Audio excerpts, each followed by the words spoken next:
Bueno,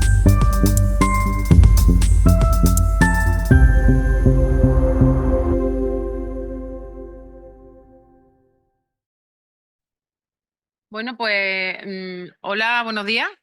Bueno, mi nombre es Mar Alcázar, yo soy la responsable de la sección de alojamientos turísticos del Colegio de Abogados de Málaga. Hemos tenido a bien, junto con Enrique Jurado, que es responsable de la sección de propiedad horizontal y arrendamiento, el darle forma a esta mesa para tratar del impacto que ha tenido la Ley Orgánica 1/25 en el ámbito de las viviendas turísticas. Por mi parte, hemos invitado al profesor Antonio Gálvez Criado, que en su exposición no solamente va a hacer referencia a este impacto de esta Ley Orgánica 1/25, sino también hablará un poquito del reglamento de la ventanilla única, que todos aquellos que se desenvuelven en su ámbito profesional, en el mundo de los alojamientos turísticos, le va a sonar la ventanilla única. Y bueno, y esperamos que esta mesa pues sea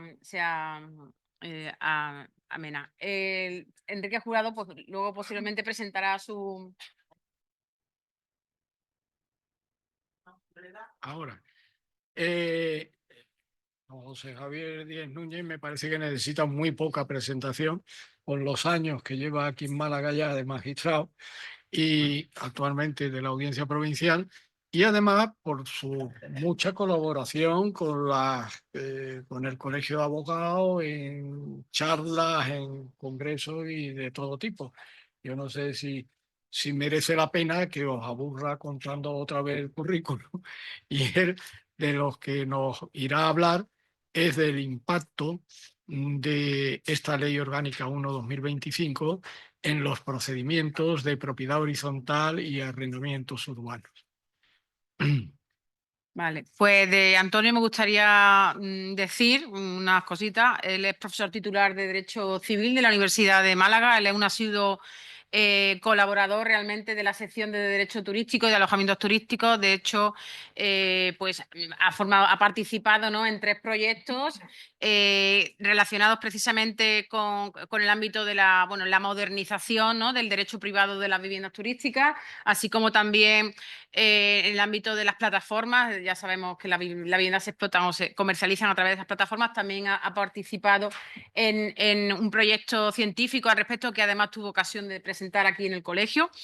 Y otro de los proyectos también en los que ha intervenido con la profesora María Luisa Torres fue en relación con la figura, que además lo participaron y lo ofrecieron abierto, que era el contrato de alojamiento en viviendas de uso turístico. Así que sin más, doy paso y la palabra al profesor Antonio Alves Criado. Muchas gracias por venir. Pues muchas gracias, Mar, muchas gracias al Colegio de Abogados. Buenos días a todos. Estoy muy agradecido, muy honrado de encontrarme otra vez aquí en el colegio hablando de viviendas turísticas. Últimamente hablamos mucho aquí de viviendas turísticas y esta mañana pues me voy a centrar en eso precisamente. Como es una mesa redonda, yo voy a lanzar simplemente algunas cuestiones, dudas que pueden plantear la última reforma legal que ha afectado a las viviendas turísticas, sobre todo hoy la modificación por la Ley Orgánica 1/2025 de la Ley de Propiedad Horizontal. Se modifican tres preceptos, se añade un apartado tercero al artículo 7 de la acción de cesación, se modifica el régimen de la mayoría del artículo 17, apartado 12, y se añade una disposición adicional segunda. ¿Qué planteamiento general puede haber en el ámbito de viviendas turísticas o qué valoración general se puede hacer inicialmente? Miren, yo creo que hoy en día todo aquel que tiene alguna competencia, la que sea, para prohibir, para limitar, para condicionar las viviendas turísticas, la ejercita. Si es un ayuntamiento, a través de los planes generales de ordenación urbana o los planes generales, zonificando, estableciendo limitaciones. Si es una comunidad autónoma, a través de su competencia en materia de turismo y en los generalmente decretos que aprueban al respecto, en su competencia de promoción y comercialización de las viviendas turísticas, remite a los ayuntamientos, autoriza a los ayuntamientos puesto que ella no puede hacerlo, remite a los ayuntamientos a que tomen medidas al respecto. Y claro que no. ¿Cómo no? El Estado, que también tiene o se busca sus propias competencias para incidir.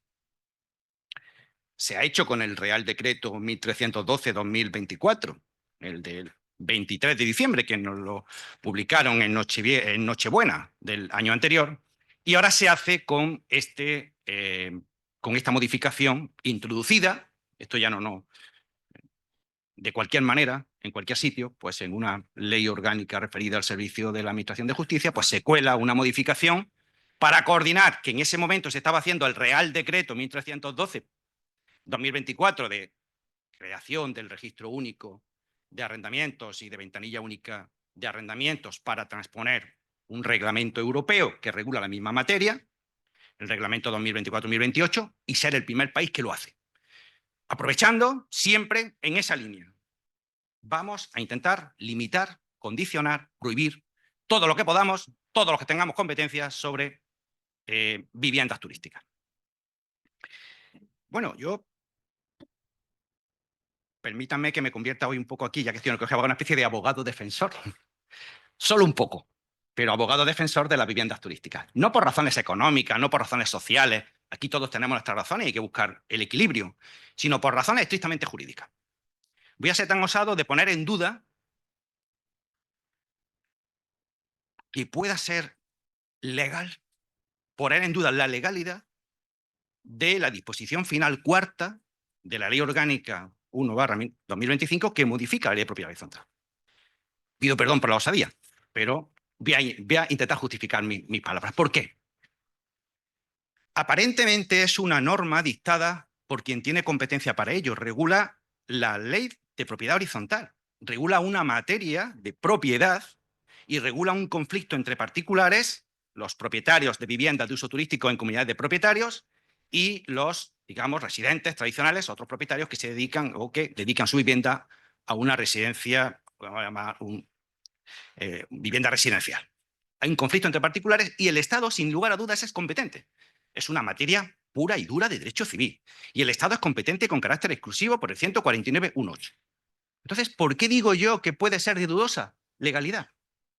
Bueno, si nos vamos a la modificación de la Ley de Propiedad Horizontal que se ha establecido en esta ley, y no me quiero meter en la redacción, cómo se redacta, es decir, cuando aquí se dice el propietario de cada vivienda que quiera realizar, aquel propietario de una vivienda que esté ejercitando la actividad y tal, y que se haya acogido previamente a la normativa, como si fuera una opción de acogerse previamente, o aquel propietario, de empezar una norma diciendo aquel propietario. Un poco lamentable. Lo que pasa es que después de haber leído la ley de vivienda, ya casi nada nos puede extrañar. En la disposición adicional segunda se dice aquel propietario de una vivienda que esté ejercitando la actividad. ¿Qué actividad? Dice, pues la actividad regulada en el artículo 5E de la Ley de Arrendamientos Urbanos. Se está refiriendo a la actividad de vivienda de uso turístico. Luego es una actividad. ¿Es una actividad económica? Bueno, ya hay hasta 2 sentencias del Tribunal Supremo de 2023 que dice que es una actividad económica. Si en un estatuto de la comunidad hay una previsión estatutaria, ahora probablemente don José Javier nos hablará más extensamente de ello, hay una prohibición estatutaria de ejercitar actividades económicas, empresariales, comerciales, pues es una actividad económica. ¿Es una actividad de servicios? Si lo ejercita una empresa gestora, es una actividad de servicios, o puede englobarse dentro de una actividad de servicios. O sea, una actividad económica de servicios.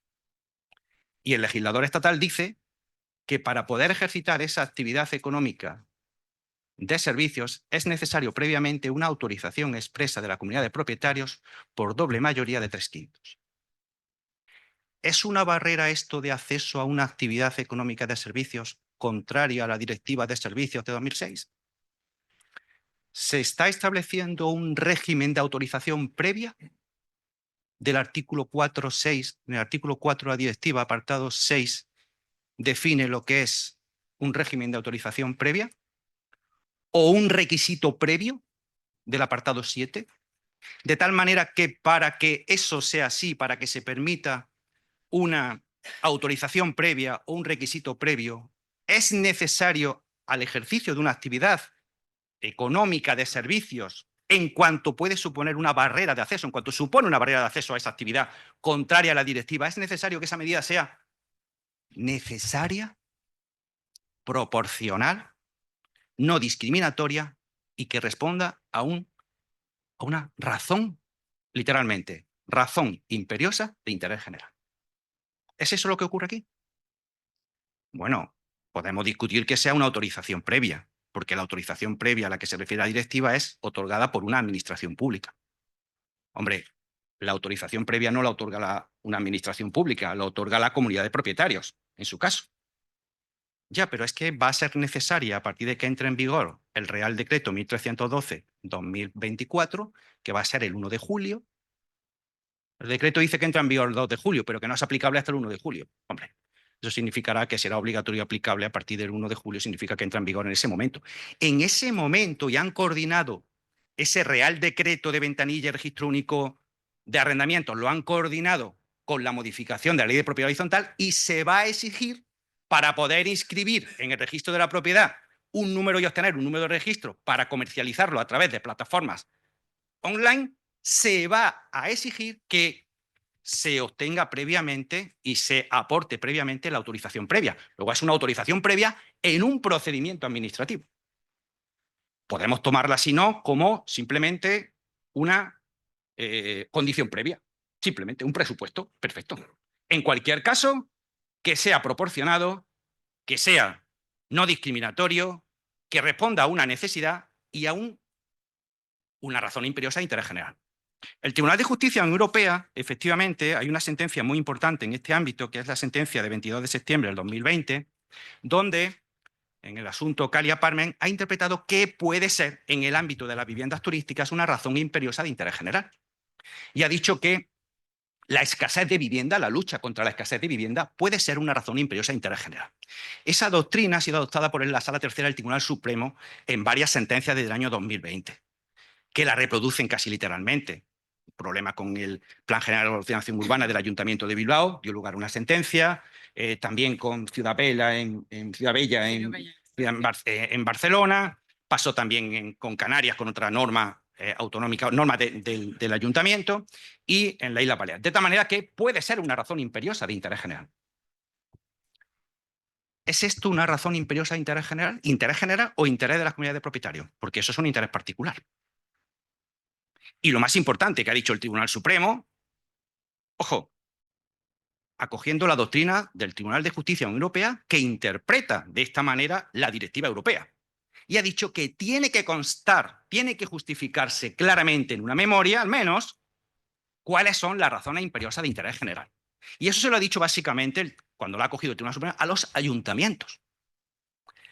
Esta modificación legal que establece como requisito previo que exista el consentimiento expreso por 3/5 de la doble mayoría de la comunidad de propietarios, se ha introducido, no venía en el texto originario de la ley, se introdujo a través, posteriormente, el grupo socialista, durante la tramitación en el Congreso, al final y antes de ser remitida al Senado, mediante una enmienda.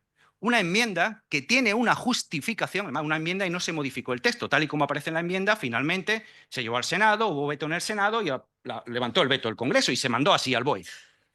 Esa razón imperiosa de interés general se justifica en 12 líneas. Esa reforma y esa razón imperiosa y que sea necesaria, estableciendo una barrera de acceso, porque es una barrera de acceso, a una actividad económica de servicios de la directiva de 2006. Directiva de 2006 que, claro, por derivación, ley española de 2009 de servicios, ley de unidad de mercado española también, que recoge los mismos principios. ¿Existe o no existe una razón imperiosa justificada en este caso? Porque si no existe así, hay que decir que esto tiene dudas serias de legalidad, de acuerdo con la normativa europea. Por eso decía de hacer un poco de abogado de los propietarios. Es el primer cuestión. Yo no voy a resolver muchas cuestiones aquí, pero sí voy a lanzar dudas, y esta es una primera duda. Aquí, en circunstancias normales, yo debería haber venido a decir, miren ustedes, aquí el tema estrella está en que el legislador ya nos ha dicho que limitar la vivienda de uso turístico en las comunidades de propietarios incluye también prohibir, y yo no he hablado de eso porque eso ya se ha convertido en algo secundario, ya lo sabíamos. El Tribunal Supremo ha dictado las dos sentencias del 4 de octubre además son sentencias de 4 de octubre las dos, de 2024, sentencias del Pleno del Tribunal Supremo, y ya nos había dicho que limitar incluye prohibir la vivienda de uso turístico, ratificando la doctrina y las razones que también había alegado, sobre todo, había muchas resoluciones de la Dirección General de Seguridad Jurídica y Fe Pública que iban en la misma línea, lo que había algunas sentencias de audiencias provinciales que sí eran discrepantes, y por eso la necesidad de que unifique doctrina el Tribunal Supremo. Así que esa es la primera cuestión que lanzo. ¿Es legal o no es legal? Segunda cuestión que me plantea es la coordinación, serias dudas, la coordinación entre esta reforma legal que afecta a las viviendas de uso turístico y va a afectar a la comercialización de viviendas de uso turístico. Es que, ¿de dónde venimos? Venimos de la situación previa, que era, usted puede llevar a cabo la actividad de explotación de una vivienda de uso turístico, salvo que exista un acuerdo por la comunidad, y ese acuerdo se inscribe en el registro de la propiedad, tiene eficacia frente a terceros, y cuando yo quiero dar de alta una vivienda en el registro andaluz de viviendas turísticas, la normativa, el decreto, aquí el decreto andaluz del 2006, me exige que vaya al registrador de la propiedad y le pida una certificación de dominio. Y en esa certificación de dominio le tengo que decir al registrador que quiero también que me incluya que no existe prohibición derivada de un acuerdo de la comunidad. Y entonces el registrador, y lo hace normalmente con letra negrita y a veces en mayúscula y lo subraya, dice, y no aparece ningún tipo, o no consta en el registro ningún tipo de prohibición de realizar esa actividad. Y entonces yo con ese documento, que es un documento público, una certificación, lo subo a la plataforma y lo doy de alta mediante esa comunicación, esa declaración responsable que hago ante el registro. Bien. Así es como funciona el decreto andaluz. El decreto andaluz funciona en esos términos. El decreto andaluz dice, de 2016, dice, en el artículo 1.3, apartado B, dice, no podrán ser viviendas de uso turístico las viviendas ubicadas en inmuebles cuyos títulos constitutivos o estatutos de la comunidad de propietarios contengan prohibición expresa. Por eso yo tengo que pedirle al registrador que me diga que no hay prohibición expresa. Y si no, no puedo dar de alta y no puedo obtener un número de registro en el registro autonómico, el registro de turismo andaluz, para esa vivienda turística. ¿Qué va a pasar ahora? El decreto dice, andaluz, que lo que tengo que pedir es que no haya prohibición. ¿Qué pasa si una comunidad de propietarios no ha tomado un acuerdo y no está prohibido? Pero es que la ley de propiedad horizontal ahora, el 1712, me dice que tiene que haber autorización expresa. ¿Y ahora qué va a hacer el registrador de la propiedad? Porque el registrador de propiedad se va a encontrar con una ley. Es que la ley de propiedad horizontal es una ley. El Real Decreto 1312, que transpone el reglamento y crea el registro único, es un reglamento. El decreto andaluz es un decreto, pero ahora tengo una ley que me dice que está prohibido, es una actividad ya directamente ilícita, está prohibido llevar a cabo esa actividad si no tengo previa autorización. Que harán los registradores, dirán, no solamente te voy a certificar a partir de que entre en vigor esta norma, el 3 de abril, ya no solamente me vas a tener que pedir, sino que además tiene que constarme a mí que hay autorización expresa. ¿Y qué va a hacer el registro autonómico de viviendas turísticas? ¿Va a exigirlo también? Porque su normativa no le exige. Lo que quiero decir, está invadiendo las competencias de las comunidades autónomas. Esta modificación legal está invadiendo las competencias en materia de turismo de las comunidades autónomas, porque lo cierto es que está estableciendo un requisito previo de comercialización, generalizadamente, para todas las viviendas. Por eso no se sostiene la acreditación de un razón imperiosa de interés general. La razón imperiosa de interés general hay que justificarlas en cada caso, no puede ser generalizado. Esta norma se aplica a todas las comunidades de propietarios. Da igual que sea aquí en Málaga, en un lugar saturado, que pueda ser en Benalmádena, donde haya por ejemplo, pues ahí hay muchas veces que son residenciales, complejos residenciales, donde la mayor parte de la gente es de fuera y, por supuesto, que es habitual y usual y siempre se ha hecho con la mayor parte de las viviendas se utilizan o tienen un uso claramente turístico. Pues ahí también es necesario. Esto no es para las comunidades autónomas una invasión de sus competencias. El Estado me está diciendo a mí que para que los particulares en mi comunidad autónoma puedan comercializar y promocionar viviendas de uso turístico, que es mi competencia en materia de turismo, usted, Estado, no lo ha hecho usted, lo ha delegado en las comunidades de propietarios, tienen que dar una autorización expresa.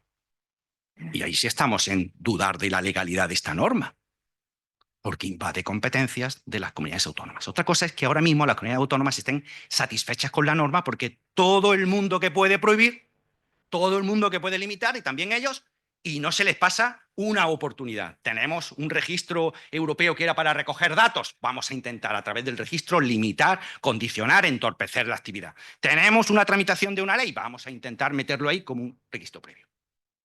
Lanzo la pregunta.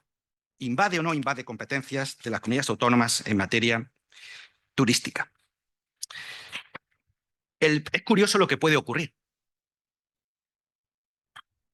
Es perfectamente posible que la comunidad autónoma y el registro andaluz diga: yo me acojo a mi decreto. Y mi decreto lo que dice es que no tiene por qué haber prohibición. Se pide una certificación al registro de la propiedad. El registro de la propiedad dice, emite una certificación de dominio donde hace constar con carácter expreso que no hay prohibición para esa actividad. Lo lleva al registro andaluz y el registro andaluz le da un número de registro.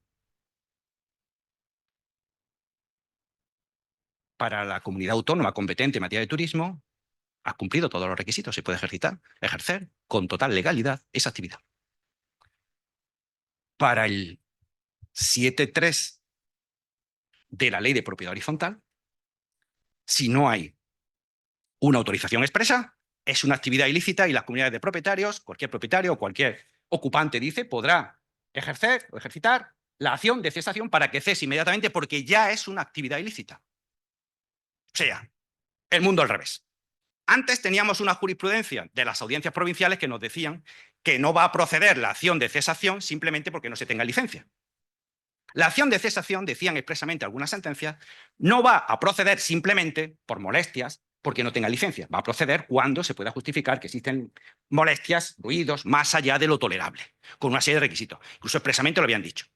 O sea, que no teniendo licencia, perfectamente podía no proceder la acción de cesación. Pues ahora al contrario. Teniendo licencia, es perfectamente posible que pueda proceder la acción de cesación. Es el mundo al revés. ¿Por qué? Porque la comunidad autónoma, aparte de que están permitidas, excepto que conste prohibición, y ahora el Estado se va a la posición diametralmente opuesta. Están prohibidas. Es decir, esta norma podría haber dicho perfectamente: quedan prohibidas todas las viviendas de uso turístico, excepto que conste una autorización expresa. Y nos lo hubiéramos quedado más claro. No venga usted con la historia. Lo que usted está haciendo es prohibiendo expresamente todas y diciendo que esa actividad es una actividad ilícita. Ya, porque es contraria a la ley, porque hay una ley que lo dice. Y por tanto, introduzco un nuevo 7.3, donde permito el ejercicio de la actividad de la acción de cesación. Da igual que haya ruido o no, simplemente porque usted no tiene autorización expresa. Hay más cuestiones. Yo no quiero incidir, esta es otra cuestión que va a plantear problemas.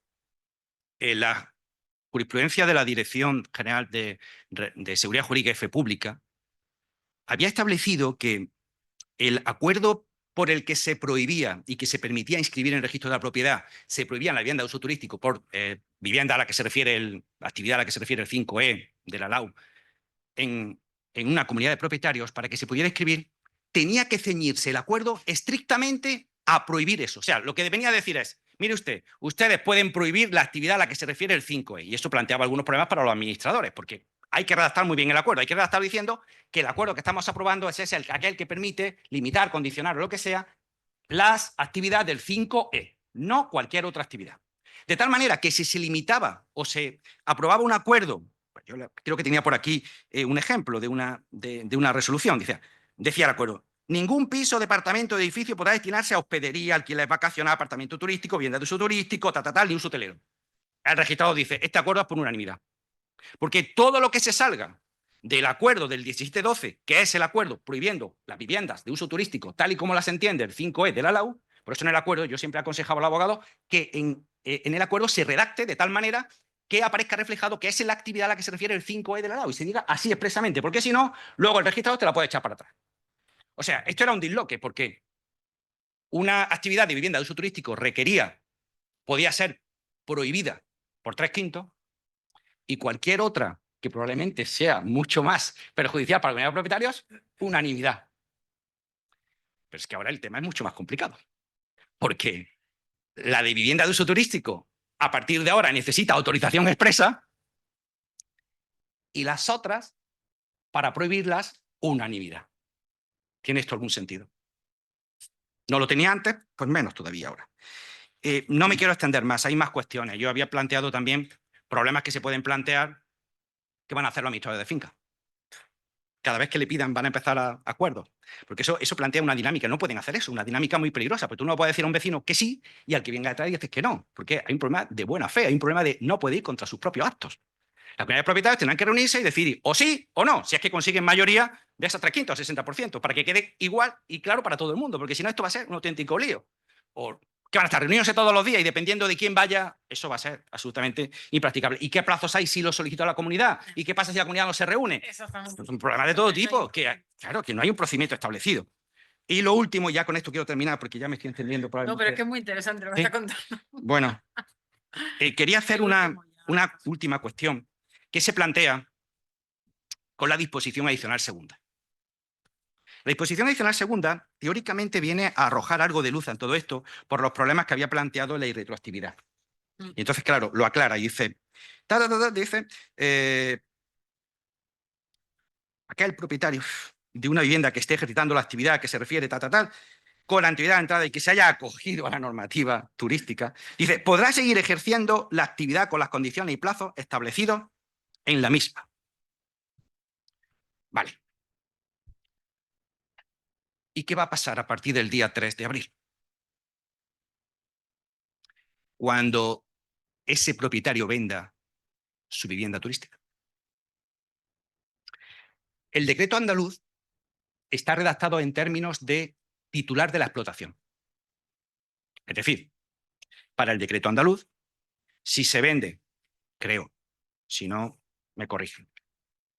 Si el propietario que tiene inscrito en el registro andaluz su vivienda como turística la vende, el comprador necesita hacer una declaración responsable.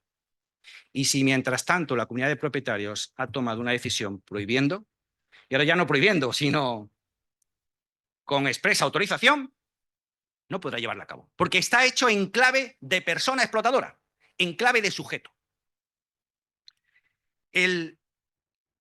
La disposición adicional segunda está redactada en clave de sujeto también, porque no dice aquella propiedad, aquel apartamento, piso, tal, aquella unidad. Ahora, como dice aquel propietario. Aquel propietario. O sea, que si el propietario vende, el que venga detrás tiene que empezar desde el principio. Eso está más o menos, me parece que es así. Pero ¿cuál es el problema? El problema no es ese, el problema es el Real Decreto 1312 del Registro Único. Porque el Real Decreto no está estructurado sobre la base de sujetos explotadores, sino sobre la base de viviendas. No es un registro, lo dice muy bien la profesora Moreno Torres, no es un registro de arrendamiento, aunque le hayan puesto ese nombre, es un registro de viviendas. Lo que se inscribe es la vivienda y lo que obtiene la autorización es la vivienda. 2 minutos, tengo de sobra. ¿Qué va a pasar? ¿Qué va a pasar cuando el propietario que, corriendo y deprisa antes del día 3 de abril, haya hecho todos los trámites para que el registrador de la propiedad, cuando quiera obtener el número de registro único para su actividad, no le exija el acuerdo expreso de la comunidad de propietarios, cuando ese que ya lo tiene inscrito, ya está en el registro y ya lo publica en las plataformas, por cierto, puede ser su segundo o tercer registro. Tendrá el registro autonómico, tendrá, si es vivienda turístico tal, y si es vivienda que no sea turística, se puede tener vivienda 3 registros. Eso está muy bien para los huéspedes extranjeros, cuando se encuentren allí 3 registros y diga, pero bueno, esto, ¿qué es cada cosa? ¿No? Bueno, pero con independencia de eso. Lo que decían, ¿qué va a pasar cuando ese propietario que ya tiene el número de registro asignado vende su vivienda? Porque esto está redactado en términos, me parece a mí, en términos de propiedad, en términos de... Pues yo he estado leyendo el Real Decreto este. Y la verdad es que encontré una norma que me ha puesto un poco, yo no la tengo muy claro cómo interpretarlo, pero es el artículo 9, apartado 4. Cuando establece el procedimiento de registro, ya te dan para tu vivienda inscrita en el registro de la propiedad, a cargo de los registradores, tal, tú tienes tu vivienda registrada y has conseguido todo el registro y te pone el registro y luego lo utilizas en las plataformas, dice, una vez que lo tienes, dice, ¿será también de aplicación lo dispuesto al apartado anterior? O sea, tienes que empezar todo el procedimiento, dice, en los apartados anteriores, en aquellos casos en los que sea necesario actualizar la información aportada. Actualizar. ¿Qué información tienes que aportar? Yo me he quedado un poco alucinado, porque claro, si eres persona física, tienes que aportar nombre, apellidos, identificación, domicilio. Si cambio de domicilio, ¿qué? Teléfono de contacto. Si tengo más teléfonos que... y no me voy a meter en lío. O una dirección de correo electrónico y la cambio. ¿Cuál es el procedimiento de modificación? ¿Tengo que empezar desde el principio? Perdona, un teléfono de contacto en España. Lo han quitado. Han quitado lo de en España. Ah, vale, vale. Lo modificaron en la última, dijeron un teléfono de contacto y quitaron lo de en España. Sí, sí se ha dado cuenta de la barbaridad que era. No, bueno, pero no han quitado otra Esto cosa. desde el punto de vista de la protección de los datos personales también tiene lo suyo. Claro, uno de los cambios va a ser un nuevo propietario. ¿Qué van a hacer los registradores? Esto pasa por no pensar las cosas, por no ver con un ojo una ley y con el otro otra ley. Escribir una en clave de personas titulares y otra en clave, claro, como iba al registro de la propiedad, los registradores, pues claro, propiedades. Aquí va a regir el principio de trato sucesivo. Usted me dice que van a ser los registradores, ¿no? Que van a regir los principios hipotecarios. Tiene que haber un trato sucesivo, va a tener que el nuevo propietario inscribir, o va a servir el nuevo propietario, simplemente va a ir al registrador y va a decir, oye, que hemos cambiado, pero como la vivienda estaba ya de alta, y por estos temas de la retroactividad, como ya estaba de alta antes del día 3 de abril, usted me tiene que respetar mi acta. Esto es una modificación, no es un nuevo número de registro. Y por tanto, ¿lo permitirá o no lo permitirá? Yo, discúlpenme que no le haya dado casi solución a ninguno de los problemas que he planteado, pero si los tuviera, se los daría. Pero es lo que tengo. Muchas gracias.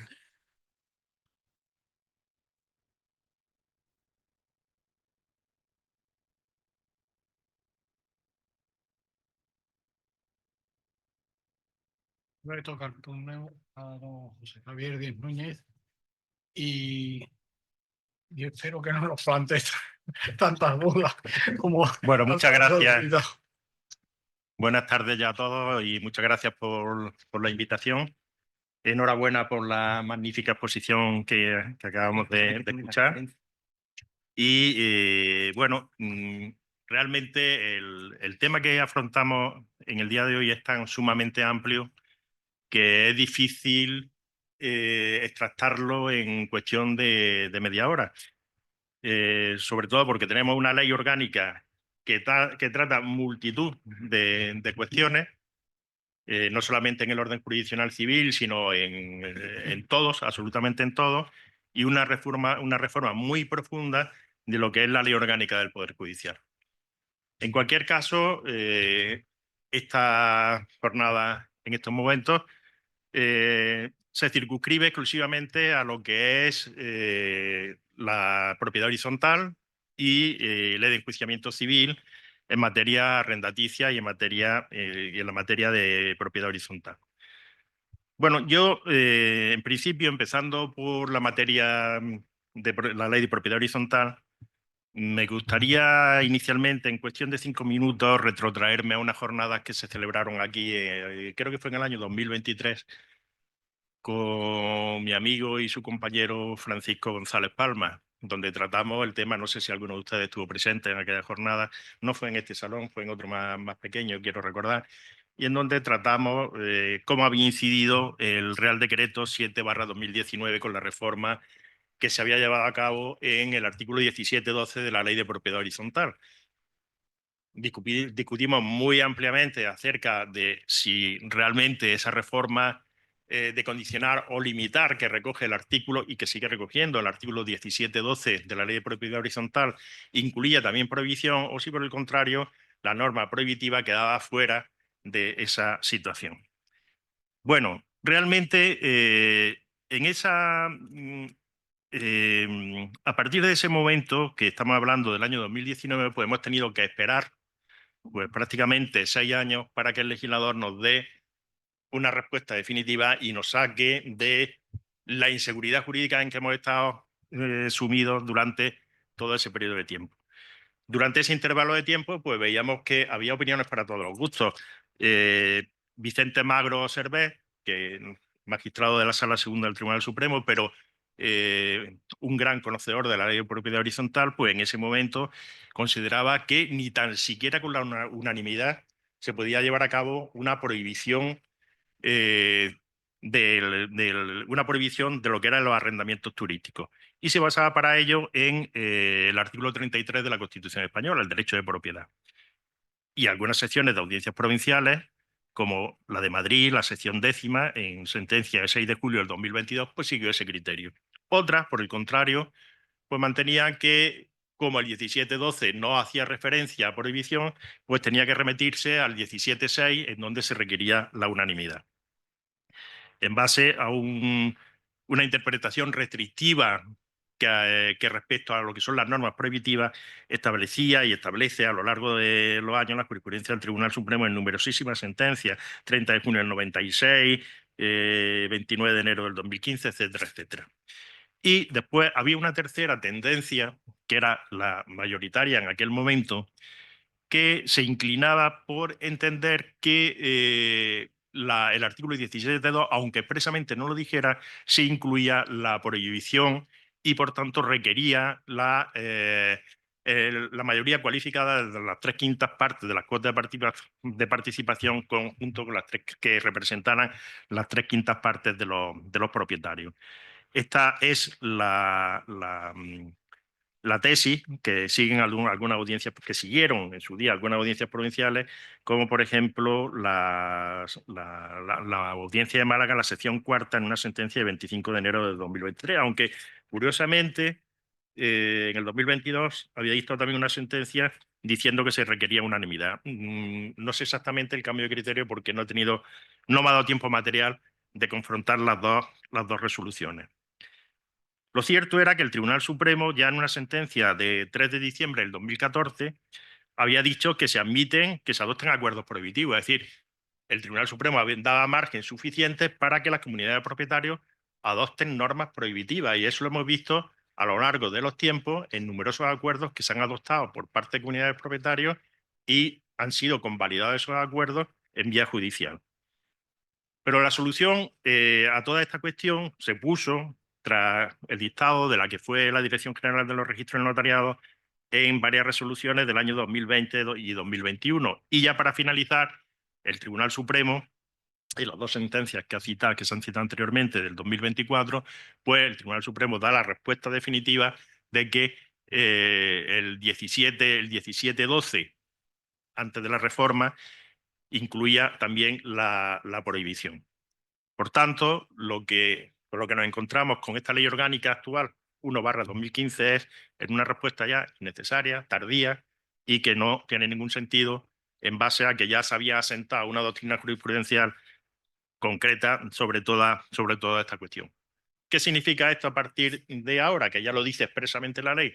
Pues lo que significa es que cuando un comunero quiera llevar a cabo un arrendamiento del artículo 5 letra E de la Ley de Arrendamiento Urbano, pues precisará pedirlo expresamente a la comunidad de propietarios, que la comunidad de propietarios adopte el acuerdo en junta y que ese acuerdo sea de las 3/5 partes, de la cualificada de 3/5 partes de propietarios, y además que eso represente las 3/5 partes de las cuotas de comunidad. En el bien entendido sentido que si en la Junta de Propietarios no se alcanzan esos porcentajes, hay que esperar 30 días, una vez notificada el acta a los restantes comuneros que no han estado presentes, para que puedan impugnar o mostrar su disconformidad para saber exactamente si se alcanzan esas 3/5 partes. Quiero decir con esto que las 3/5 partes cualificadas no es de los comuneros presentes en la Junta de Propietarios, sino que es del conjunto de los propietarios. Por tanto, hay que computar o hay que hacer constar en el acta qué porcentaje representan cada uno de los comuneros que asisten a la Junta, y si no alcanzan las 3/5 partes y no están presentes las 3/5 partes de los propietarios, el administrador tendrá que dar cuenta, obligatorio, tendrá que comunicar el resultado del acuerdo a los restantes comuneros no presentes para que los 30 días siguientes naturales manifiesten o guarden silencio acerca del acuerdo. Por tanto, al día de hoy, pues se trata de un tema que en cierta forma queda resuelto, y lo único que habría que tener en cuenta es que si, como ya se requiere necesariamente, porque nos lo dice así el artículo 7 en su punto tercero, que es también una norma de la ley de propiedad horizontal nueva, como se requiere el acuerdo expreso, pues quiere decirse con esto que para dar solución en cierta forma a lo que se había planteado, a la cuestión que se había planteado antes, de que qué sucede en aquellos casos en los que se lleva a cabo el registro, se inscribe en el registro de la propiedad sin contar con la autorización por parte de la comunidad de propietarios. Yo creo que la solución a esos supuestos estriba en que la comunidad de propietarios, cuando se dé esa incidencia, puede hacer uso del artículo 7.3 en relación con el 17.12 e dictar la cesación de la actividad, aunque esté inscrita en el registro. Es decir, una cosa es el cumplimiento de los requisitos administrativos, y otra cosa diferente es el requisito de las normas internas de propiedad horizontal. Por tanto, si usted cumple los requisitos de orden administrativo, pero no ha llevado a cabo los requisitos de procedibilidad que establece la ley de propiedad horizontal, pues cabrá la posibilidad de que el presidente, o mejor dicho, la comunidad de propietarios, inste la acción de cesación que recoge el artículo 10, esto a dar normas, e instar que cesen la actividad porque no ha cumplido el requisito de pedir expresamente autorización a la comunidad de propietarios. Bueno, el 17.3 en el párrafo segundo recoge otra situación totalmente distinta. El presidente dice que queda facultado para que a instancia propia, a instancia de un comunero, a instancia de un propietario, a instancia de un ocupante, llámese arrendatario, por ejemplo, ¿no?, pues inste a quien está ejercitando esa actividad para que cese en ella porque no tiene la autorización. En este caso, yo creo que habría que distinguir dos cosas. Ese requerimiento que practica el presidente, para lo que yo entiendo que no, la ley no le exige, y la jurisprudencia de lo que se han dictado al respecto por parte de la jurisprudencia menor e incluso del Tribunal Supremo, no requeriría la previa autorización de la comunidad de propietarios. Y otra cosa es distinta cuando ya se ejerciten las acciones judiciales, en cuyo caso, cuando se ejerciten acciones judiciales, para que cesen la actividad, sí se exige autorización de la comunidad de propietarios expresa, adoptada en junta, para dictar esa acción judicial. Es decir, son dos cosas distintas. Una es el trámite previo, extrajudicial, extraprocesal, de requerirlo para que cese la actividad, que podrá tener dos respuestas: que cese automáticamente, en cuyo caso se ha solucionado el problema, o por el contrario, que no cese. Y entonces se abre la segunda vía, la segunda fase, que sería llevar a un acuerdo de la comunidad de propietarios para que la Junta autorice a ejercitar las acciones judiciales correspondientes en cese de esa actividad. Yo creo que esto, más o menos, en líneas generales, más o menos ese sería el resumen, en principio, de la reforma que se ha llevado a cabo en propiedad horizontal.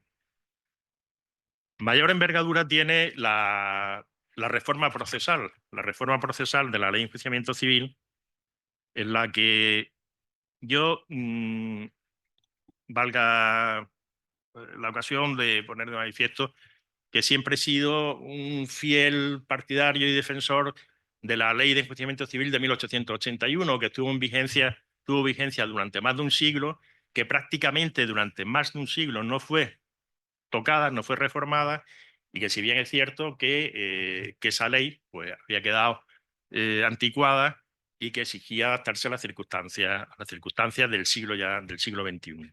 Pero tanto la ley de 1881 como la ley orgánica del Poder Judicial de 1870, pues el legislador quizás fuera más concienzudo y que el actual que tenemos de los últimos tiempos.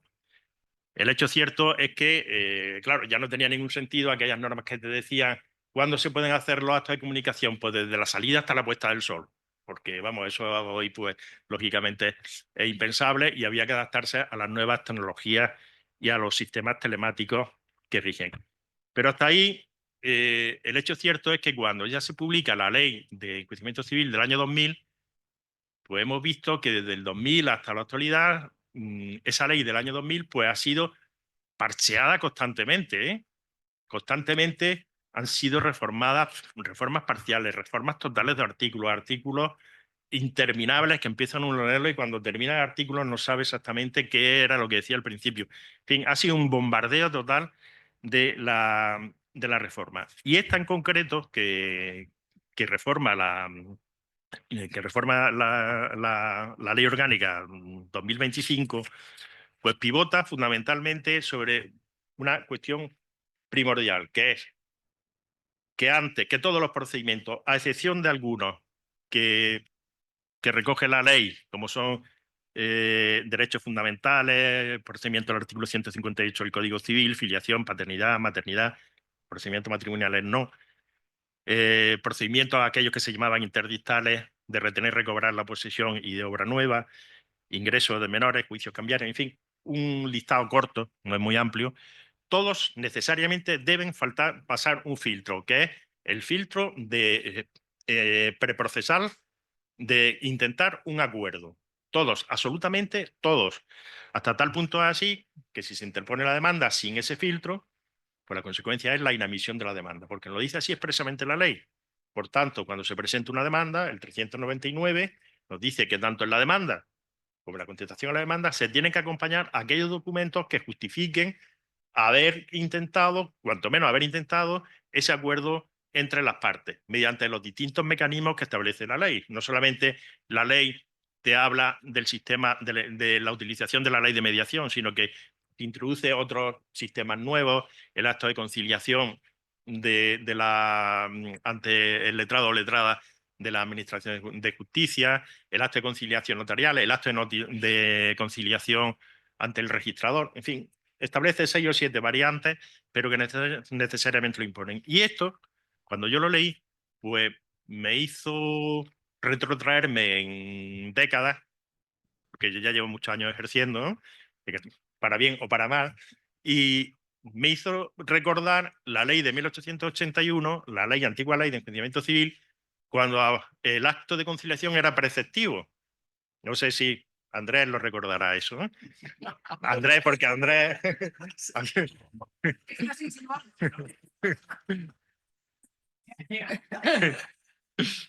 Entonces, ¿qué era lo que pasaba en esa ley de 1800, la ley antigua? Pues que la ley te imponía, antes de presentar aquellas demandas que se llamaban de mayor y menor cuantía, el acto de conciliación.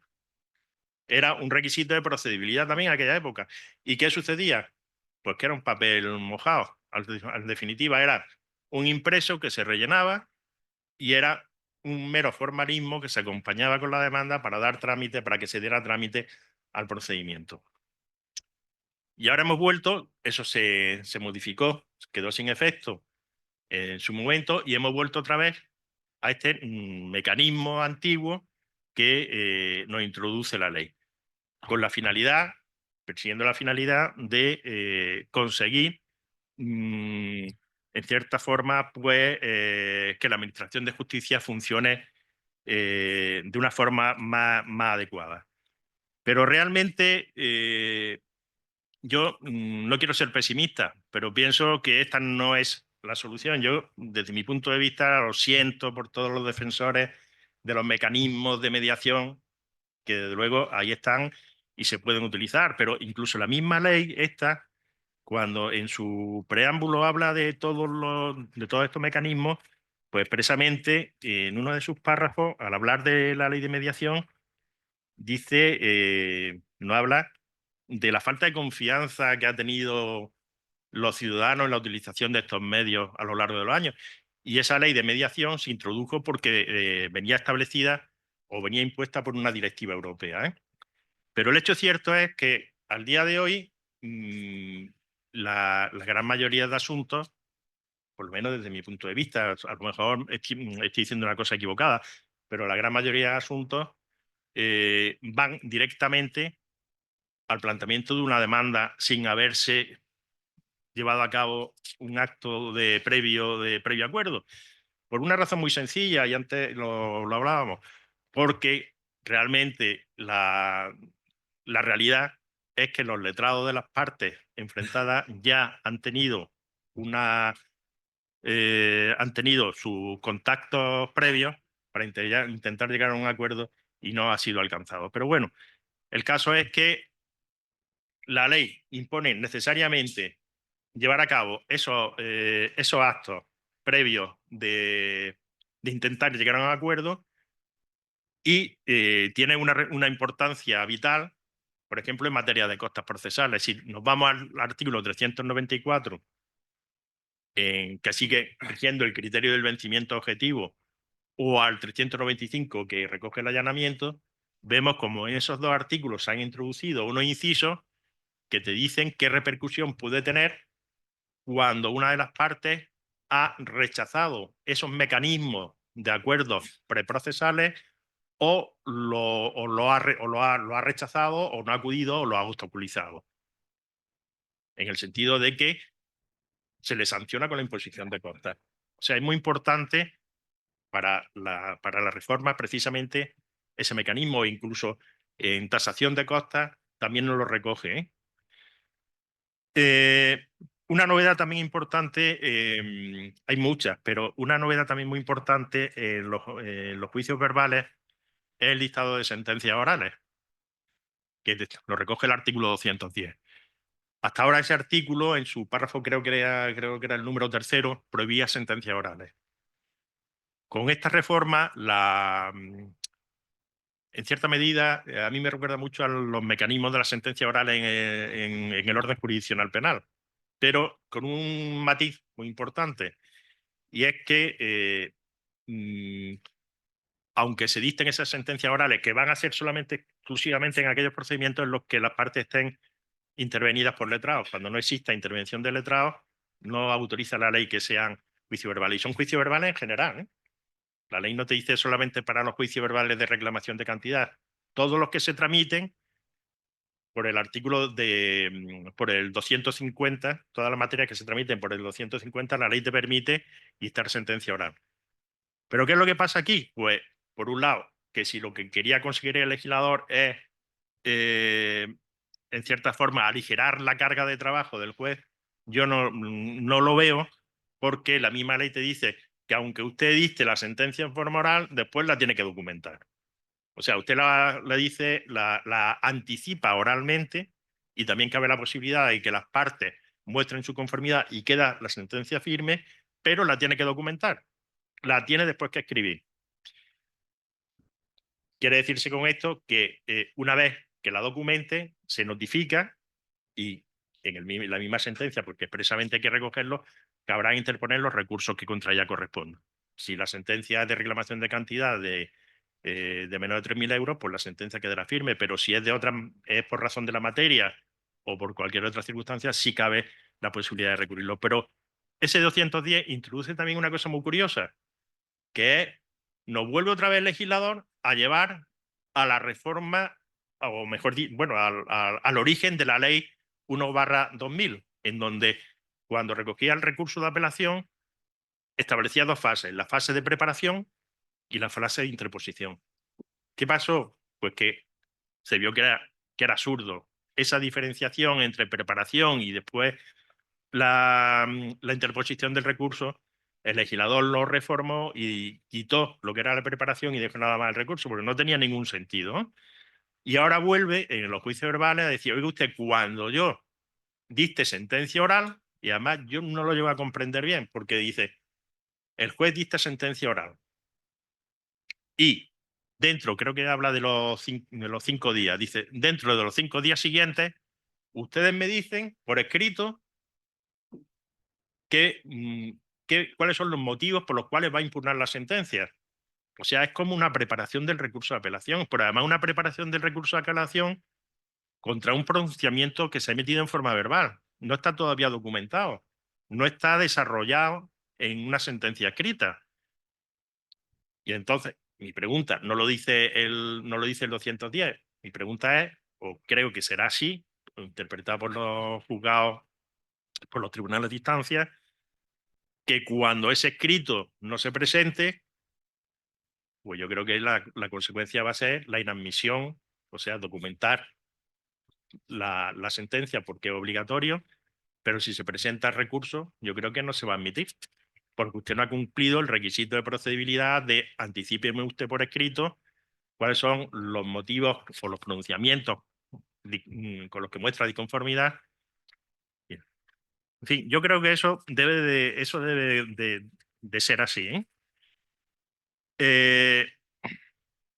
Después, por ejemplo, en materia de... tampoco tiene mucha importancia, pero como nos estamos refiriendo a procedimientos arrendaticios de desahucio, la ley te dice también que cuando se ejerciten acciones acumuladas de desahucio con reclamación de cantidad, el pronunciamiento en reclamación de cantidad produce efectos de cosa juzgada. Lo dice ya expresamente la ley. Pero bueno, tampoco tiene mucha incidencia. Y después, quizá resaltar en el procedimiento monitorio que en el trámite del 800, en el artículo 818, cuando ya el procedimiento monitorio ha finalizado con oposición, pues nos dice que cuando se trate del juicio verbal, distingue nuevamente el juicio verbal y juicio procedimiento declarativo ordinario. El procedimiento declarativo ordinario más o menos queda igual, pero en el verbal sí te introduce otro trámite más para que se lleve a cabo el cauce, hasta conseguir el cauce del juicio verbal del 400 y pico, no recuerdo cuál era el número exacto, ¿no? Bueno, en definitiva, ¿qué quiero decir con esto? Aparte de lo que ahora podamos comentar. Bueno, que desde mi punto de vista la reforma, pues no voy a decir que sea un brindis al sol, pero a efectos de conseguir que los juzgados mm, consigan desarrollar con normalidad todas las actuaciones, creo que esa finalidad no la llega a conseguir. Y después hay otra cosa que también siempre me ha llamado muchísimo la atención, después de tantísimos años viendo el desarrollo de los juzgados, nos encontramos con que las leyes de enjuiciamiento, todas las leyes de enjuiciamiento civil, incluso todas la anterior, siguen insistiendo en los plazos. En los plazos, que yo he dicho, siempre hay dos clases de plazos, los plazos propios y los plazos impropios. Los propios para las partes, que sí lo tienen que respetar, y los plazos impropios para los juzgados a la hora de dictar sentencia. Y esos plazos impropios me llaman la atención porque el legislador sabe perfectamente y el Ministerio de Justicia y el Consejo General del Poder Judicial saben perfectamente que esos plazos no se están cumpliendo ni se pueden cumplir. Entonces, ¿para qué me dice usted que en el plazo de un mes celebre la audiencia previa o que en el plazo X se lleve a cabo tal actuación? Si es que es materialmente imposible. Es que es materialmente imposible, ¿eh? Entonces, yo no sé cuál es la solución real, porque el problema son muchos frentes abiertos. Una vez lo que es la maquinaria de la oficina judicial, pero después hay un cuello de botella que es cuando llegan todos los procedimientos y terminan para poner sentencia. Y ahí se forma el atasco. Y eso es materialmente imposible. Yo es que no le veo solución y la solución sería una reforma procesal con conciencia y coherente con la situación en la que se encuentran los juzgados. Porque a mí me podrán decir, usted tiene que dictar, después de terminar tal, dicta la sentencia. Pero si tengo 80 sentencias para poner, 80 procedimientos, porque la dinámica diaria de los procedimientos de juez de primera instancia es celebrar, dictar sentencias, celebrar audiencias previas, pues te encuentras que estás totalmente saturado. Y, bueno, otra novedad que se me viene ahora mismo a la mente también importante es que en los juicios verbales el legislador lo que dice es que en aquellos casos en los que con el trámite que establece de demanda, contestación, presentación por escrito en 5 días de las pruebas de que intenten valerse y después celebración de vista, la ley te dice ahora celebración de vista si el juez lo considera oportuno, ojo, ¿eh? Porque si el juez dice que se trata nada más de prueba documental, la portada, o considera que los informes periciales no han sido impugnados, informes periciales, o considera que la prueba que se va a practicar no va a aportar absolutamente nada, pues el juez puede dictar un auto, resolver en ese auto las excepciones procesales o las excepciones de fondo que se hayan podido plantear y acordar que no se celebra juicio y a continuación dictar sentencias. Bien, es verdad que ese auto se puede recurrir, es recurrible, ¿eh? En reposición, ¿eh? Pero en fin, el legislador lo que introduce son más trámites en casi todos los procedimientos, mucha más actividad judicial, pero yo creo que a los fines de resolver lo que es el atraso, el colapso de la justicia, esta ley desde luego no lo va a solucionar. ¿Lo van a solucionar los mecanismos de mediación? Pues yo, sinceramente, soy muy pesimista, ¿eh? No lo creo. Yo no lo creo, ¿eh? Lo que va a conseguir todos esos mecanismos es que los procedimientos se alarguen muchísimo más en el tiempo, ¿eh? Se alarguen y se encarezcan. Porque ustedes como letrados, me imagino que todos esos mecanismos, si van a intervenir, los van a cobrar. Los honorarios van a ser, se los va a exigir al cliente, depende. Pero en cualquier caso, si se va a una conciliación notarial, los gastos del notario habrá que pagarlos. Si se va a un sistema de mediación y no hay justicia gratuita, el letrado interviniente de la parte que la asiste va a cobrar también su trabajo. Entonces, en definitiva, yo creo que todo esto, de cara al futuro, pues no lo sé, ¿eh? No lo sé, ojalá me equivoque, pero yo creo que va a retrasar lo que son el desarrollo de los procedimientos y el encarecimiento de los pleitos. Bueno, y en principio no quiero comentar nada más. Muchas gracias por la atención y perdón por haberle.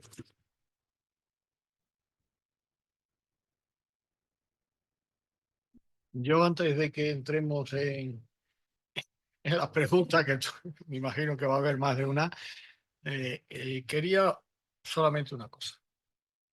Los procedimientos para reclamar las cuotas de comunidad ya se está estableciendo hasta ahora a través de los procedimientos monitorios. ¿Cómo le afecta la reforma de la ley a este tipo de procedimientos?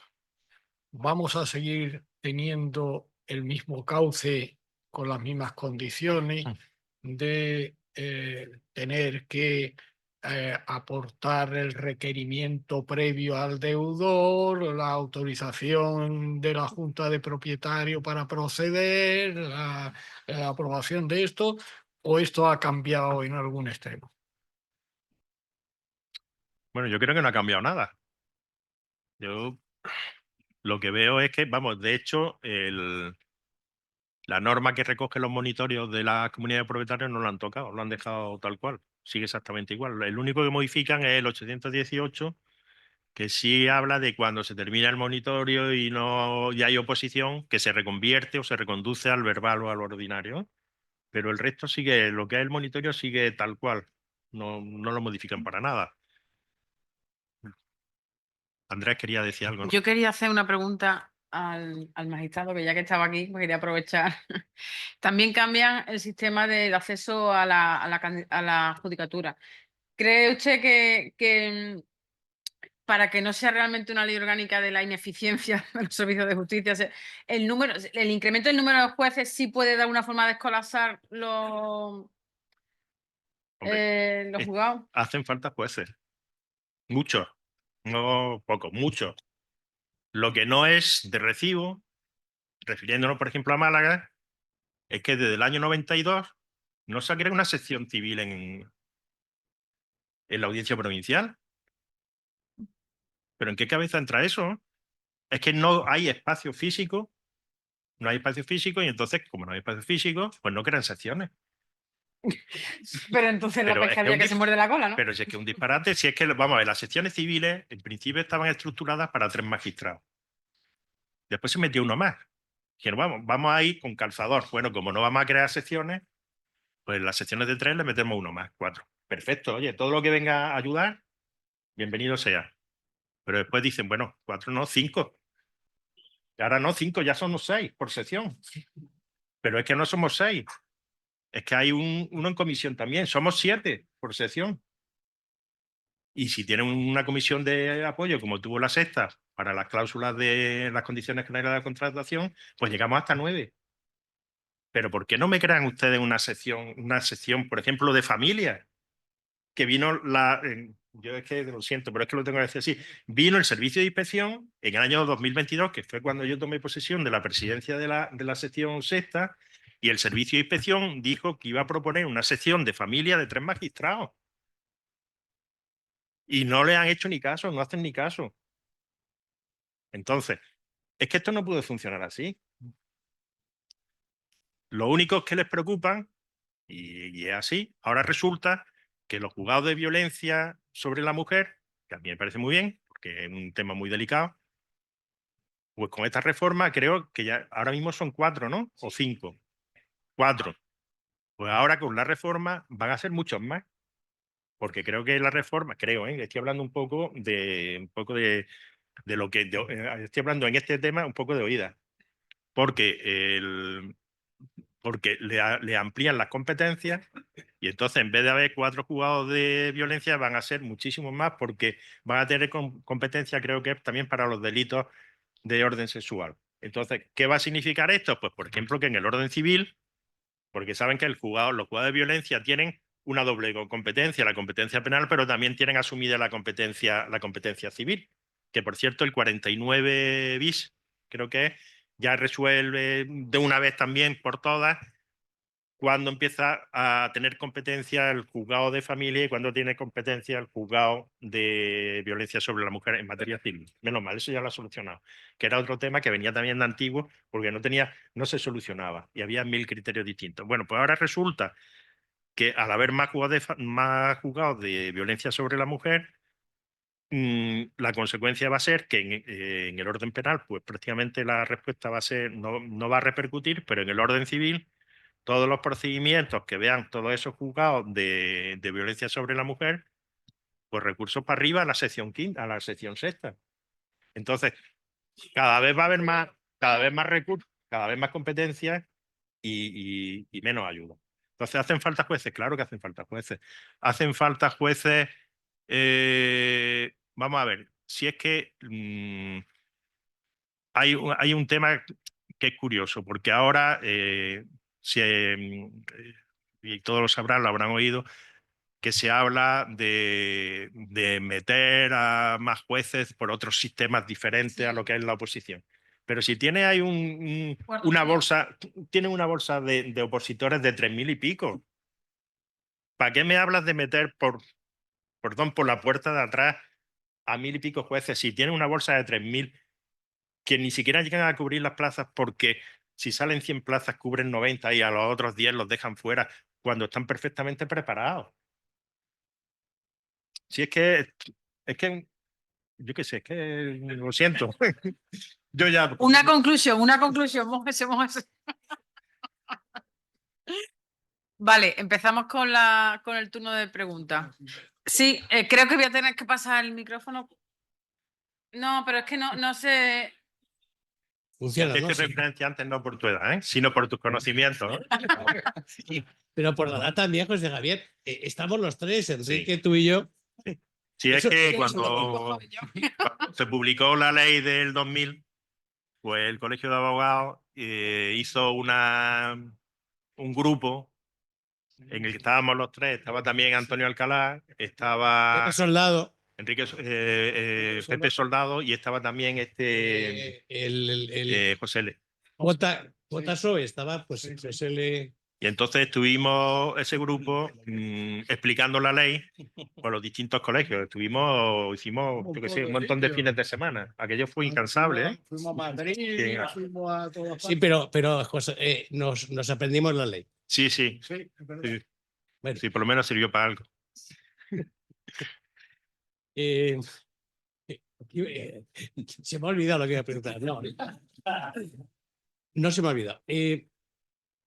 Retomando la pregunta de Enrique, o sea, te voy a hacer dos reflexiones. Una, si tú consideras que para iniciar un monitorio de comunidades o cualquier monitorio, hace falta acudir a un MASC.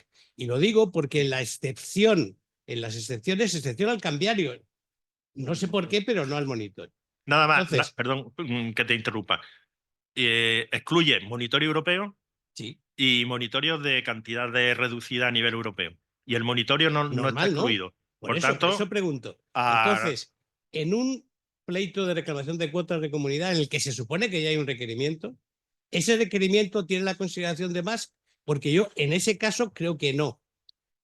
pues vamos a ver, yo me planteo esa duda porque también hay un artículo que trata de la cláusula abusiva en condiciones generales de contratación que lo modifican. Es un artículo larguísimo, no me acuerdo cuál es el número, pero también ponen un requisito de que previamente a la interposición de la demanda se haga el requerimiento a la entidad bancaria o entidad financiera. Incluso habla de que se puede hacer también al Banco de España. Tal. En definitiva, que llegue una reclamación. Y entonces yo me he planteado esa misma pregunta.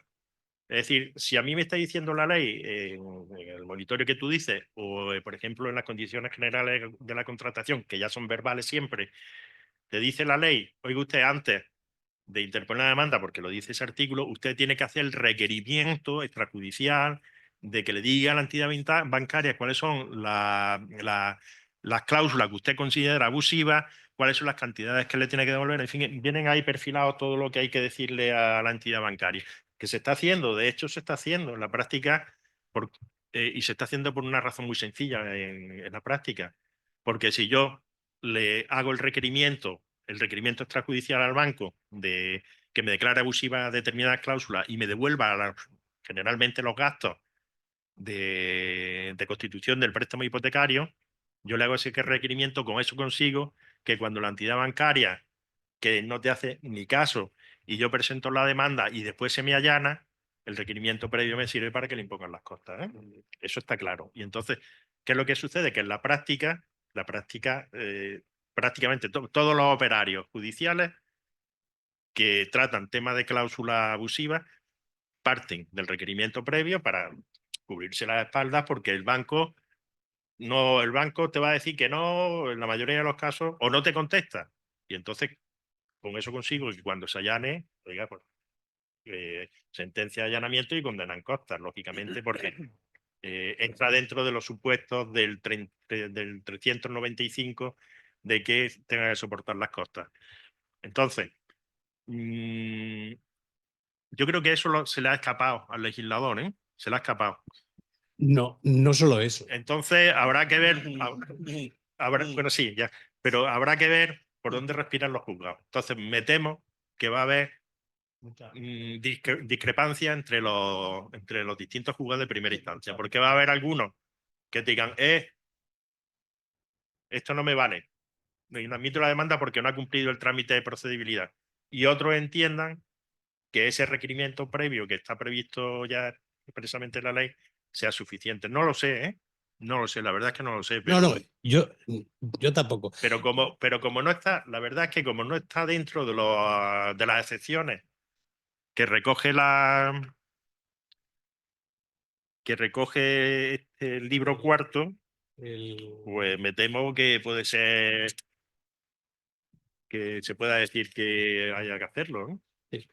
Lo otro es una reflexión solo.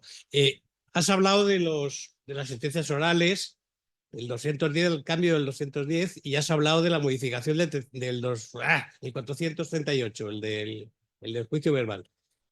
Mi reflexión cínica es que no va a haber de sentencias orales porque no va a haber vistas en los verbales. ¿Por qué? ¿Por qué afirmo rotundamente esto? Porque el 438, cuando entre en vigor el día 3 de febrero, prevé que hay que pedir la prueba, que el juez la va a admitir o no, y que va a decidir él, en función de lo que admita o no de prueba, si celebra la vista. Y mi impresión es que los jueces, ahora, los titulares de las secciones civiles del Tribunal de Instancia de Málaga, van a adoptar el mismo criterio, con todo el cariño y respeto que sabes que os tengo, de la audiencia provincial, en la que no hay vistas nunca. Yo en ningún recurso de apelación y en casi todos pido prueba. Es muy fácil, Vamos, no te admito la prueba. El problema... Porque aguantar abogados, sobre todo si son pesados como yo, siento que... Yo el problema que le veo a la no celebración de vistas es que en este caso en los verbales. Si hay recurso de apelación porque la sentencia es susceptible de ser recurrida en apelación, que el apelante te diga que se le ha ocasionado indefensión porque proponía determinados medios probatorios que consideraba indispensables a los efectos de la tutela judicial efectiva, y por eso pide la nulidad, y que la audiencia adopte ese criterio y diga: usted, habrá casos, porque de hecho eso está pasando en el proceso de ejecución. En los procesos de ejecución hay juzgado que te dice demanda ejecutiva, oposición, traslado de la oposición, pum, y le pongo el auto, ¿eh? Y hay muchos recursos que te dicen: oiga, que me ha dejado indefenso, que es que hay prueba que se debe practicar, y en algunas ocasiones se acoge. Que por cierto, el otro día me encontré con una propuesta de prueba que no la veía en muchísimos años, que era el reconocimiento judicial. Que es una prueba que está en desuso, porque es que hoy tú no sacas a un juez del despacho para hacer un reconocimiento judicial de ninguna manera, ¿eh? Y además en el caso nuestro era una prueba, un reconocimiento judicial, no sé en dónde era en Ronda o por ahí. O sea, es una prueba que al día de hoy está totalmente...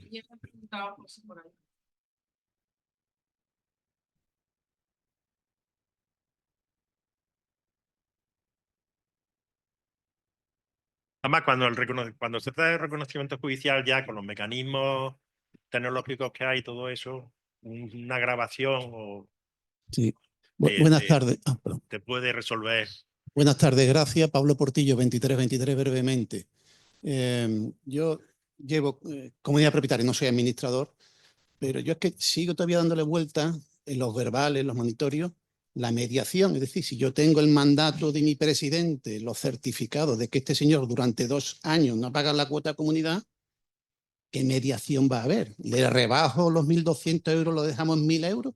Sigo sin... Es que no puede haber mediación ante eso. Es decir, entonces yo nunca conocí al legislador después de 34 años de ejercicio profesional. Me gustaría conocerlo porque yo creo que son personas que no están en el mundo. Ellos viven en otro sitio. Es que además no le puedes rebajar la cuota, porque para eso necesitarías que la comunidad de propietarios dijera que adoptara el acuerdo para rebajar la cuota, y eso no lo van a hacer en la vida. Y además es que tampoco se le puede permitir, bueno, pague usted, fracciónelo en 5 meses o en 1 año, porque lleva usted 3 de retraso. Es decir, por eso digo que el legislador no vive en propiedad horizontal, vive en una finca independiente y no sabe del problema. No sabe del problema.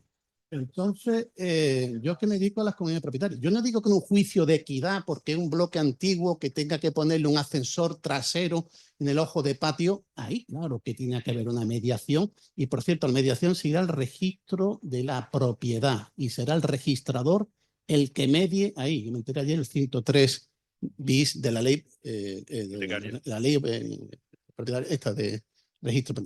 Bueno, con esto quiero decir que es que esto es un sinsentido. Ahora le tengo que asesorar a mis comunidades de propietarios que los fondos tengan que incrementar una partida extraordinaria más para las mediaciones, para los burofases, cuando ha dicho Andrés que ya se le ha comunicado en el tablón de anuncio de la comunidad de propietarios, que va el certificado de todos los que están al descubierto, ya se le pone ahí. después se pone el acta, después se les requiere. No vienen a las juntas porque como no han pagado, no tienen voz, o tienen voz, pero no tienen voto. Y después tenemos otro problema añadido.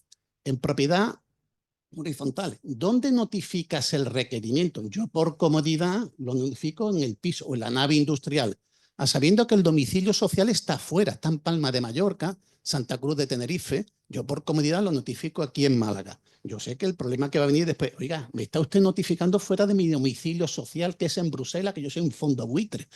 Y digo, mire usted, y ahí vendrá ya el conflicto, vendrá la polémica, porque tiene 4 domicilios y yo a comodidad lo notifico aquí en Málaga. Con lo cual esto es un desastre, y la conclusión es muchas veces posiblemente la jubilación, don Javier. La jubilación es una salida. Ustedes sí la tienen la salida, los letrados por la mutualidad no tenemos salida. No tenemos salida. Con lo cual hay que, después de 47 años de democracia, posiblemente debemos ir tomando conciencia que esto es una democracia judicial fallida. Podemos estar dando inicio.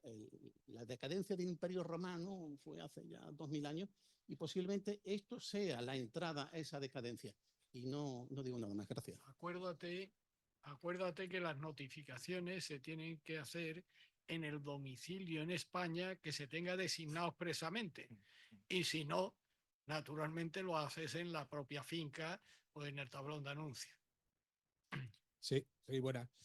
Yo por reiterar un poco esto que estamos hablando, que además el compañero y yo también lo hemos discutido al inicio de las sesiones, vamos, a mí se me ocurre que en este tipo de asuntos, y dado que siempre es obligatorio acompañar en esos monitorios la certificación de deuda debidamente notificado al inquilino, etcétera, por parte del administrador y suscrito por el presidente, hombre, modificar ese requerimiento un poquito a modo de que no solamente sirva de requerimiento como documento preceptivo para el monitorio, sino además también en el que se le conmine a pagarlo en 2 semanas, por así decirlo, porque aquí no hay mucho margen, evidentemente, ni de negociación de cantidad, en todo caso calendario de pago.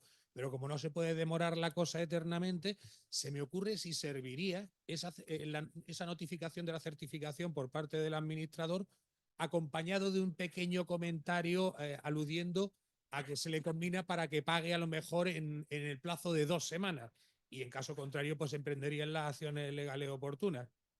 Pues no lo sé. No, yo creo que es insuficiente, ¿eh? Insuficiente. Creo, vamos. No lo sé, la práctica nos lo dirá en próximos meses a partir del... Yo soy de los que piensan Eso es. que he visto, porque como yo estoy diciéndole a los compañeros, alguien no está viendo venir esto, entonces como veo que esto va a ser una cosa que se va a pretender llevar a cabo inicialmente con bastante rigor y luego se va necesariamente a tener que relajar, al final este tipo de mediaciones previas va a valer con cualquier cosa, pero mientras tanto el sapo nos lo vamos a tener que comer, evidentemente. Yo tengo la misma duda, no sé cómo van a reaccionar los tribunales ante este tipo de procedimientos, pero me parece que se tenían que haber excluido expresamente la mediación para este procedimiento en concreto, porque es que lo único que va a provocar, si se exige esto, es un retraso increíble. Cuando ya para reclamar una cuota ya se tiene el retraso que le afecta mucho a las comunidades de propietarios. Pero no vamos a saber hasta que la práctica nos lo diga cómo va a reaccionar ante todo esto. Quizá la solución esté en las juntas de jueces que adopten determinados criterios y que los notifiquen al colegio de abogados. Y entonces que unifiquen criterios y a partir de ese momento, pues ya sí hay una cierta cobertura y una cierta seguridad jurídica de cómo van a actuar los juzgados en determinadas cuestiones. Que creo que sería lo más correcto, ¿no? Porque si en una junta de jueces, perfectamente, porque lo permite la ley, se pueden adoptar criterios orientativos, digamos, de determinadas cuestiones, es decir, en este tema, la respuesta que damos por unanimidad o por mayoría, lo que sea, es esta. Entonces, tener por lo menos un punto de referencia. Muchas gracias. Por cierto, Yo- el otro día hablando de otra cosa, la audiencia de Málaga, creo que fue hace un par de años, adoptó un acuerdo de que los recursos de apelación que no excedieran de 25 folios, no sé si lo... Sí. Y entonces se fijaba además unas normas del tamaño de la letra, el interlineado y tal, para evitar pues que no nos lleguen recursos de 100 y pico folios, una cosa monstruosa a veces, ¿eh? Y bueno, esto es una anécdota, ¿eh? Y el otro día pues me contaba un compañero, ¿no?, que se le había dado ese caso y que entonces había requerido a la parte, porque era un recurso pues de 80 o interminable, de que se ajustase al acuerdo que había sido adoptado por el plenillo de la audiencia provincial y que se había notificado al colegio de abogados. Y el letrado de ese asunto efectivamente lo presenta a 20 folios, pero con el mismo contenido, pero a letra más reducida, ¿eh?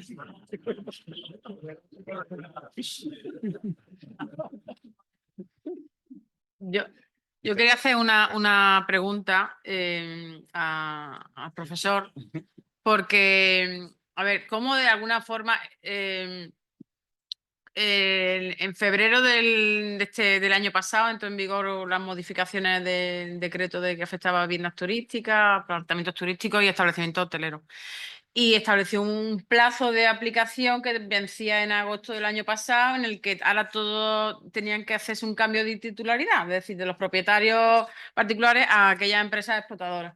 Entonces, habrá gente que lo habrá hecho, habrá gente que no lo ha hecho, pero estoy en foros en los que surgen esas dudas porque ahora, como has comentado, parece que hablan en términos de propietario, es decir, es el propietario que se le ha pasado a decir o propietaria la que dirija a la ventanilla única o al registro. Vale, y la pregunta es, esos propietarios que algunos han querido, otros no, hacer el cambio de titular a favor de la empresa explotadora, ahora hay que volver, son ellos los que tienen que hacer la comunicación y no la empresa explotadora cuando a lo mejor ya ha cambiado. Es decir, le van a pasar, uno de los documentos que tienes que meter en el registro es la resolución que cada comunidad autónoma sea necesaria para explotar, ¿vale? Y ahora cuando llegue a Madrid y llegue y diga, bueno, pero si esto está a nombre de la empresa explotadora SL y quien me está dando de alta es Pepe López, ¿cómo se casa eso? O sea, ¿sabes tú si se están arbitrando algún mecanismo de plataforma de interoperabilidad entre los registros autonómicos y este registro central? Bueno, yo no tengo conocimiento de que se esté haciendo y de hecho no creo que se vaya a hacer. Yo la impresión que tengo en todo esto es que se ha puesto en manos de los registradores un procedimiento que realmente es administrativo. El procedimiento de inscripción es un procedimiento administrativo, solo que se ha puesto en manos de los registradores, probablemente por un problema de competencias.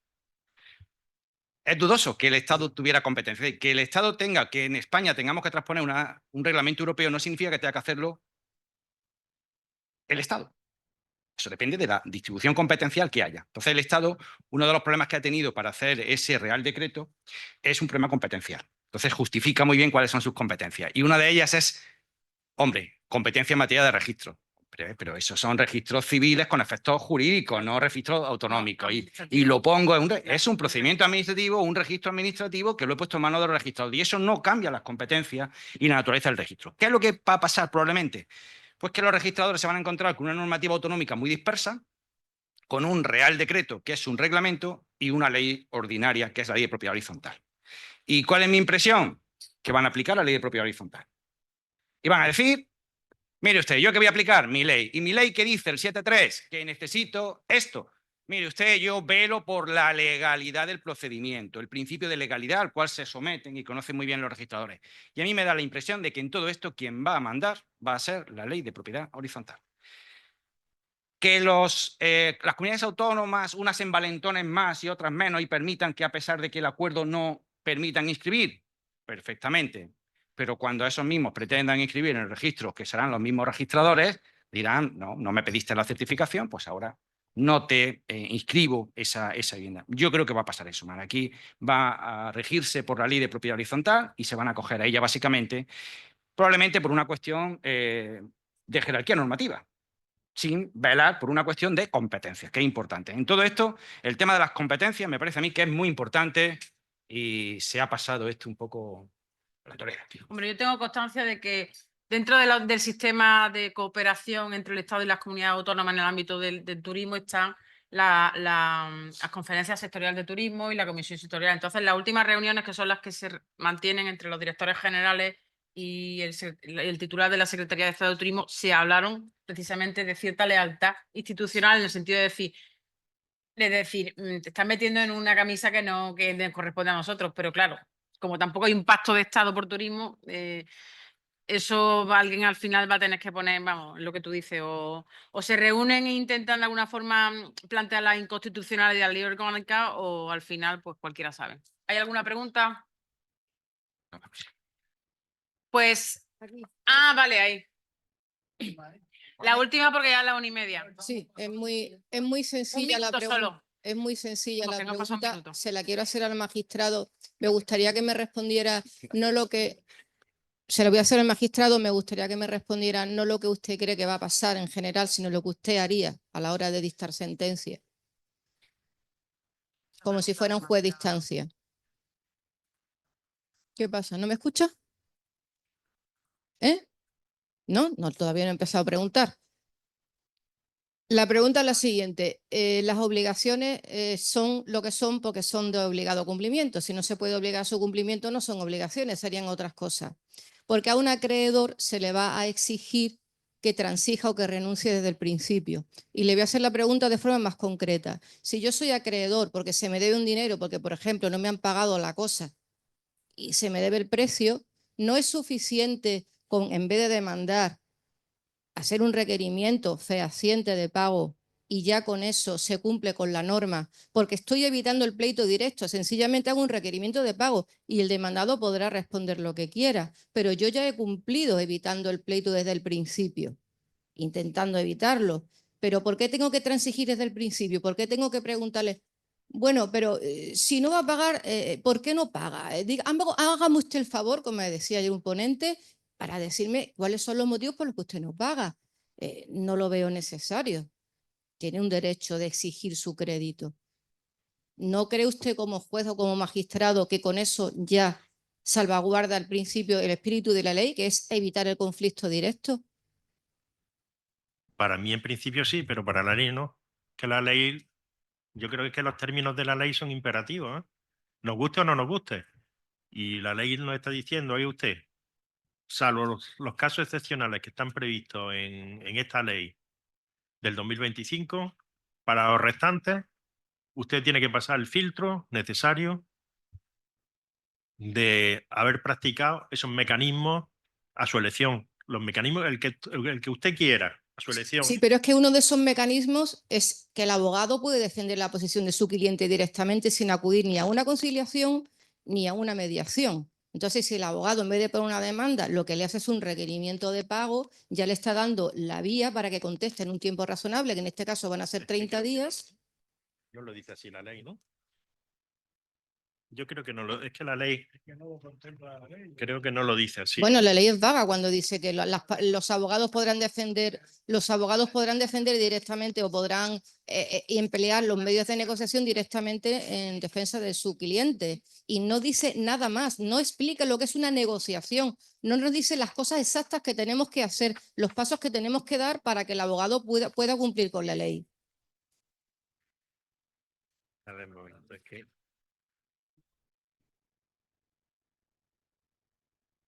Aquí. Es que no lo localizo ahora mismo, creo que está aquí, ¿no? En uno de los primeros artículos. Yo creo que, desgraciadamente, aunque yo estoy de acuerdo también con lo que está diciendo, ¿no? Pero creo que esa no va a ser la respuesta de los juzgados, ¿eh? Creo, pero bueno. Yo desde luego me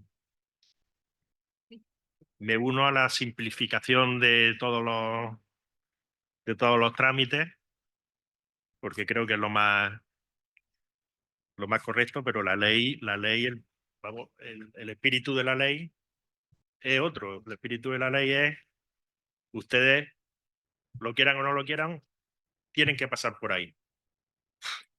No lo sé. No lo sé. Pues damos por concluida la mesa y muchísimas gracias. Espero que hayáis disfrutado y nos vemos después de la comida. Ahora hay otra. Ah, vale, perdón.